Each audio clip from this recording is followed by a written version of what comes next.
Lukas 17 ayat 11 sampai 19. Kalau saudara perhatikan baik-baik, tidak semua ayat saya baca, tapi Lukas 17 ayat 12 sampai 14.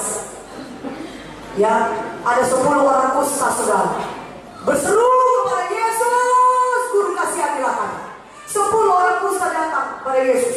Apa kata Yesus? Pergilah, perlihatkan dirimu kepada imam-imam. Saudara, kalau zaman dulu orang kusta itu saudara mesti tempat tinggal yang tersendiri, tidak boleh bergaul dengan orang banyak. Dan mereka semua saudara datang kepada Yesus. 10 dari jauh mereka berteriak, saudara. Yang dikatakan situ mereka berdiri agak jauh, kasihan saudara. Ya, dan mereka berdiri, Yesus, Guru kasihanilah kami. Tapi tahukah saudara, Tuhan Yesus mau 10 orang kusta ini beriman sehingga bisa menerima mujizat mereka. Dari jauh juga Tuhan Yesus berkata, pergilah, perlihatkan dirimu kepada imam-imam. Cuma ini Tuhan Yesus kata, Tuhan Yesus tidak mendatangi mereka dan menepuk-nepuk kasihannya, sudah sakit kusta sebulan. Tuhan Yesus berkata sederhana, pergilah, perlihatkan dirimu kepada imam-imam. Tahukah saudara, kalau orang kusta tidak boleh datang kepada imam-imam. Orang kusta tidak diperbolehkan masuk ke bait Allah, apalagi bersumpah dengan imam. Itu tidak boleh hukumnya pada saat itu saudara. Tetapi Tuhan Yesus berkata, pergi, perlihatkan dirimu kepada imam-imam. Tapi satu hal, 10 orang kusta ini percaya, beriman. Katakan amin. 10 orang kusta ini percaya dan beriman. Kata Tuhan Yesus, kita pergi perlihatkan diri kepada imam-imam, pergilah kita.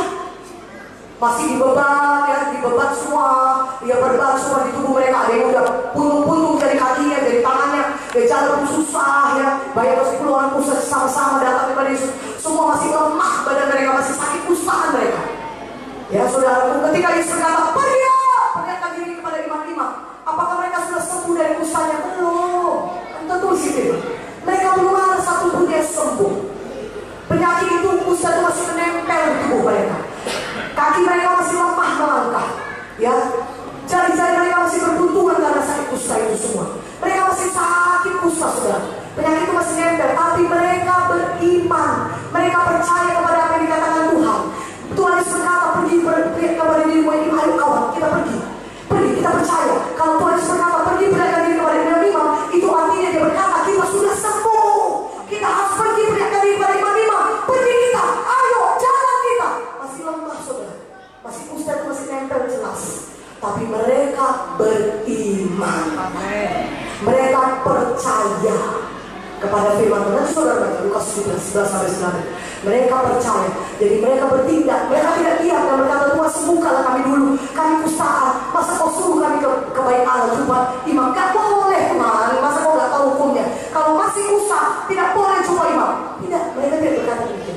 Sembuhkanlah kami dulu Tuhan, baru kami jalan pergi menjumpa imam. Tidak, mereka percaya walaupun masih penyakit kustaan, ya masih dia lemah-lemah, masih dia pincang-pincang, tapi dia percaya kepada firman Tuhan. Pergi, perlihatkan dirimu kepada imam-imam. Maka mereka pergi, masih pincang-pincang sama-sama mereka pergi, bergandengan tangan mungkin, tapi jelas mereka percaya mereka sudah sembuh. Maka mereka cari imam, di mana imam itu, mari kita temui dia. Kata Tuhan, pergi perlihatkan diri, pada imam artinya kita sudah sembuh. Dengan pincang-pincang mereka gerakan Tuhan, mereka tindakan iman mereka. Mereka tindakan iman mereka. Mereka bertindak, mereka tidak diam. Mereka beriman, dan artinya beriman mereka tidakkan iman mereka. Maka firman Tuhan berkata, dituliskan, di tengah jalan mereka menjadi tahir. Di tengah jalan mereka sembuh. Tindakan iman saudara malam ini. Amin. Gerakan bagian tubuh saudara yang sakit, walaupun belum kelihatan, tapi iman itu percaya sudah jadi firman Tuhan itu jadi dalam saudara. Walaupun belum kelihatan di alam badan ini, tapi saudara percaya, sudah percaya, maka iman itulah yang akan menurunkan kuasa Tuhan kepada saudara. Iman itulah, iman saudara itu akan menjadi bukti daripada semua yang belum kelihatan tadi. Mana aminnya? Mana aminnya?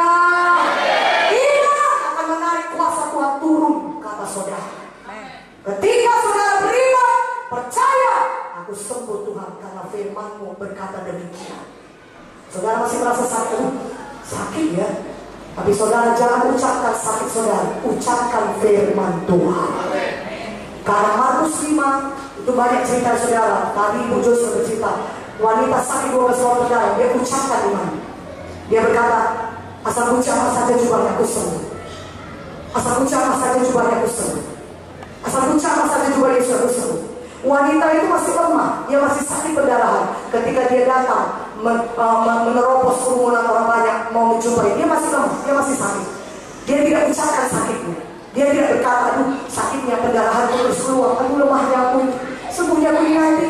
Kalau aku datang sama Yesus, sembuhnya aku. Aduh kok lemah kali rasanya. Aduh orang pun menyepaki aku, orang pun memberi aku jalan kepada Yesus. Dia orang banyak dibanyakkan, bagaimana aku bisa mencapai Yesus? Aduh sakit kali rasa, udah pulang aja. Wanita itu tidak mengucapkan kondisinya, situasinya. Dia tidak mengucapkan yang negatif, dia tidak mengucapkan sakitnya. Jelas sakitnya masih ada, dia masih sakit. Bahkan 12 tahun dia sudah sakit pendarahan itu. Dia masih berdarah, dia masih lemah, dia masih lemas. Tapi dia tidak mengucapkan yang negatif. Apa yang diucapkan? Imannya. Dia berkata, asal ucapkan saja jua Yesus, aku sembuh. Asal ucapkan saja jua Yesus, aku sembuh. Asal ucapkan saja jua Yesus, aku sembuh. Haleluya. Dan tidak ucapkan kelemahannya, dia tidak ucapkan sakitnya, dia ucapkan imannya, dia ucapkan firman Tuhan, maka dia bisa menerima mujizat Tuhan. Amin. Mana amin ya? Dari gua aminnya. Katakan amin. Angkat tangan saudara, katakan saya percaya Tuhan kepada apa yang dikatakan oleh firman-Mu. Kalau firman-Mu berkata, oleh tidur Yesus, saya sembuh, saya bebas, maka saya bisa sembuh dan bebas.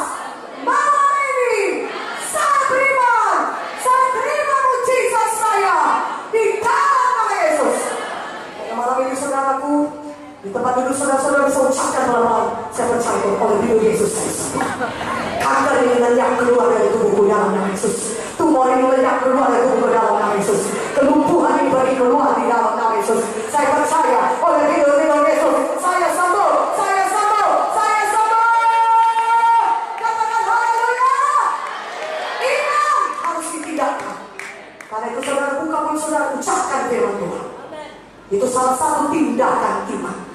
Jangan ucapkan lagi mengenai penyakit saudara, jangan ucapkan mengenai kelemahan saudara. Tidak saudara ucapkan pun itu yang jadi pada saudara. Karena hidup mati dikuasai lidah, ya, dikuasai lidah. Saudara mau sembuh, lidah saudara ucapkanlah kesembuhan. Tapi kalau saudara mau kalah, ucapkanlah terus kekalahan. Saudara mau hidup saudara tidak berhasil, ucapkanlah terus yang tidak berhasil. Berkata jangan, dalam nama Yesus jangan. Hidup mati dikuasai lidah. Mari kita pilih, ucapkan firman